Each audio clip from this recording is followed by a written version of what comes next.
বাড়ি তৈরিতে ইটের বদলে প্লাস্টিকের বোতল ব্যবহার করে আলোচনায় এসেছেন লালমনিরহাটের এক দম্পতি। ইন্টারনেট থেকে নির্মাণের কৌশল রপ্ত করে তারা বাড়ির কাজ শুরু করেন। বোতলের এই বাড়ি স্থানীয়দের মাঝে সাড়া ফেললেও প্রকৌশলীরা বলছেন বিশদ গবেষণার পরই এর গ্রহণযোগ্যতার ব্যাপারে নিশ্চিত হওয়া যাবে। শুরুতে অনেকেই বিদ্রূপ করেছেন, টাকা নষ্ট হচ্ছে বলে বাধাও দিয়েছিলেন কেউ কেউ, কিন্তু নিজেদের সিদ্ধান্তেই অটল থাকেন রাশেদুল ও আসমা দম্পতি। ইটের পরিবর্তে বাড়িতে ব্যবহার করেন প্লাস্টিকের বোতল। লালমনিরহাটের কালীগঞ্জের রাশেদুল ও আসমা একসময় ঢাকায় শিক্ষকতা করতেন। দুই সন্তানকে মুক্ত পরিবেশে বেড়ে ওঠার সুযোগ করে দিতেই সিদ্ধান্ত নেন গ্রামের বাড়িতে ফিরে যাবার।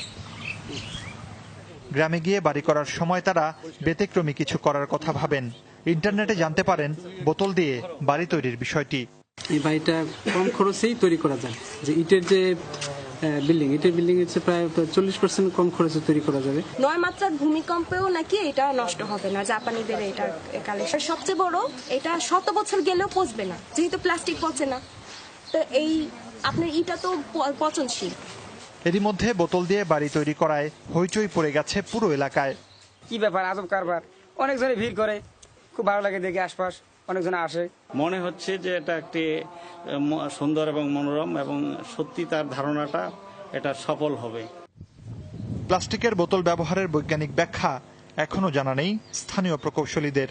তাদের মতে গবেষণার পরই বলা যাবে এর গ্রহণযোগ্যতা সম্পর্কে। সে সংক্রান্ত এখনো কোনো নীতিমালা আমি জানি না, তবে হয়তো থাকতে পারে।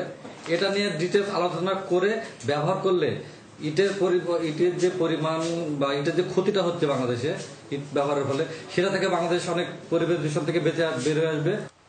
রাশেদুল ও আসমা তাদের বাড়ির ভিত্তিতে 1 লিটার ও দেয়ালে ব্যবহার করেছেন হাফ লিটারের পরিত্যক্ত বোতল।